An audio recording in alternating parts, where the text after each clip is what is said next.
Do you feel like you wake up already running and still end the day with a messy house? Does it seem like the more you tidy, the more disorganized everything becomes? So it is. This doesn't happen because you're not doing anything, but because maybe you're doing it in the wrong order. The truth is, there is a way to start the day that stops clutter from spreading. A light, simple, weightless sequence. But it completely changes the rhythm of the house. It's what I do every morning, and it's what gets me through the rest of the day without having to pack everything all the time. In this video, I'll show you what to do early in the morning to create structure, rhythm, and lightness, even if you have kids, work, or a busy day ahead. And there is one of the steps that takes less than 3 minutes, but avoids hours of rework later. Stay with me until the end, because one of these actions is the turning point for those who live feeling like they are always chasing their own home. There are days when you wake up, get up quickly, make coffee, clean the sink, try to organize a part of the house, and the next thing you know, the day has passed. And yet it seems like nothing is in order. The dishes are back, the sofa is messy again, the floor looks like it hasn't even been swept. And then comes that feeling. I spend the day tidying up, and I never get to see the house light. The truth is that the problem is not your dedication, it's the rhythm, it's the order of things. It's the lack of a small ritual at the beginning of the day that organizes your space and your mind. Because yes, there is a way to start the morning that prevents clutter from consuming you until the evening. What I do every morning doesn't take hours. These are simple but very strategic steps that create a foundation for the house to function better. And when this base is done early in the morning, you no longer need to spend the whole day fixing it. The house supports itself, and most importantly, you too. In this video, I'm going to share with you what I do every morning so I don't spend the rest of the day tidying up. It's a light routine, free of charge, that fits into real life, and it can be adjusted to your time, your space, and your energy. Oh, and pay attention to the third step, because it's the one that seems least important, but it's the one that changes the look of the entire house the most. So if you want to stop living in a hustle and bustle mode with your house and start feeling like it works with you, come with me. Because starting the day with intention makes all the difference in what comes next. Tip 1. Making the bed. The starting point for organization. It may seem basic, but it's no exaggeration to say, making your bed changes the mood of the day. It's always the first thing I do, even when the day promises to be full. Even if the rest of the house is messy, because when the bed is made, the room already has order. And this triggers a silent sense of beginning with clarity. The bed is the biggest visual item in the room. When it's undone, everything around it looks messier than it really is. But when you stretch the sheet, adjust the pillow, align the blanket, you create a reference point, a resolved space. And the most curious thing, it makes you want to take care of the rest. It's like a little mental push that helps you move forward. And the best part, making the bed takes 2 minutes. It's not about perfection, magazine folds, or millimetrically positioned cushions. It's about creating a foundation of order early. It's the first gesture of the day that gives you a small victory. A step that, no matter how small it may seem, makes everything flow better later. When I skip this step, I feel the difference. The room looks unfinished. I keep trying to solve other things without having started in the right way. But when I do, the day takes on a different energy.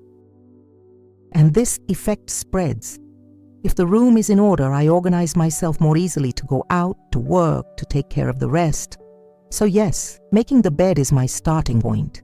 It's the beginning of routine, clarity, the feeling that the day has structure, and it's a habit you can create now, even if you're tired, even if that's all you do. Tip 2. Give the kitchen sink a quick once-over. The kitchen is like a visual thermometer for the house, and the sink is the center of everything. When you wake up and find dishes piled up, yesterday's glass, a dirty pan, the day starts with that feeling of delay. It's as if you already had to resolve what's left before you even make the coffee, and that steals energy. So right after making the bed, one of the first things I do is go to the kitchen sink. It's not a cleaning nor washing everything perfectly. It is a fast, strategic organization. Rinse what you can, put the items to soak, stack the dishes logically, wipe the counter with a cloth. The intention is not to cleanse completely. It is to create a base clean enough to start the day with lightness. And do you know what happens when you do that? The rest of the house flows better, because the kitchen is a support space. We pass by it all the time, and when it is minimally resolved, the mind doesn't get stuck. You can prepare coffee calmly, think more clearly, and carry on with more focus. And there's another detail. A minimally organized sink in the morning prevents bigger messes throughout the day. Because the tendency is to keep what is already clean, we avoid placing more dishes where there is already order. This breaks that cycle of "I'll see later," which only accumulates. This step may take 5 minutes, but the return it gives to your routine is enormous. The kitchen becomes a support space, not a source of guilt. So if you want to stop feeling overwhelmed early on, look at your sink with care, not as a burden, but as a starting point for the day to flow. Tip 3. Open the windows and align the environments. After making the bed and cleaning the sink, the next step in my morning is to open the windows. It may seem too simple, but it completely changes the energy of the house. The air circulates, the light enters, and along with this comes a feeling of freshness, of renewal, that the day has really begun. And you know what else? An airy house looks cleaner, even if not everything is tidy. In addition to opening the windows, I take a quick walk through the main rooms. Living room, bedroom, bathroom. I line up a pillow, fold a blanket, straighten a rug, pick up anything that's out of place. These are small gestures. There's no effort, there's no cleaning. It's just a visual touch. It's like waking up the house with me. And this has a much greater effect than it seems, because the appearance of the house directly affects our mood. When you look around and see things minimally aligned, the mind understands that everything is under control. Even though there is still a task ahead, the feeling of peace appears. I usually say that this step is like saying good morning home. You're not cleaning, you are activating the energy of that space. It's preparing the environment to sustain you throughout the day. And that, in a busy routine, makes all the difference. Another thing I like to do at this time is spray a light scent in the rooms, lavender, lemongrass, something soothing. This further reinforces the idea of a clean, organized, and careful environment. And all of this can happen in 10 minutes, effortless, weightless. If you've never tried it, try it tomorrow. Open the windows, let the air in, align whatever you can, and see how the house responds. Tip 4. Set the limit of what will be done that day. One of the biggest causes of overload at home is waking up already thinking about everything that needs to be done and trying to solve everything at once. But the truth is that there is no end to tidying. There will always be something out of place. There will always be something to clean. And if you enter the day without a clear intention, you end up being swallowed up by the demands. That's why one of the most important things I do every morning is decide what's going to get done today and what can wait. Because women who manage to keep the house running smoothly don't do everything. They do what is necessary consistently. And this thought starts early. While I'm there making the bed, opening the window, looking at the rooms, I'm already thinking, today I'm just going to focus on this one. Today the priority is this corner. It could be storing clothes, organizing a drawer, or just keeping what is already tidy. But this choice gives me direction. Give me peace, and it protects me from falling into non-stop cleaning mode. And there's more. When you define what you're going to do, you also accept what you're not going to do. And that, in a world that demands productivity all the time, is liberating. The house starts to collaborate with you and not demand you every corner you look. This step does not require time. It just requires presence. It's a silent agreement you make with yourself. Today, this is enough. And when you honor that limit, you take care of the house without getting lost in it. So before starting the day, ask yourself, what is essential today? And what can I leave for tomorrow without guilt?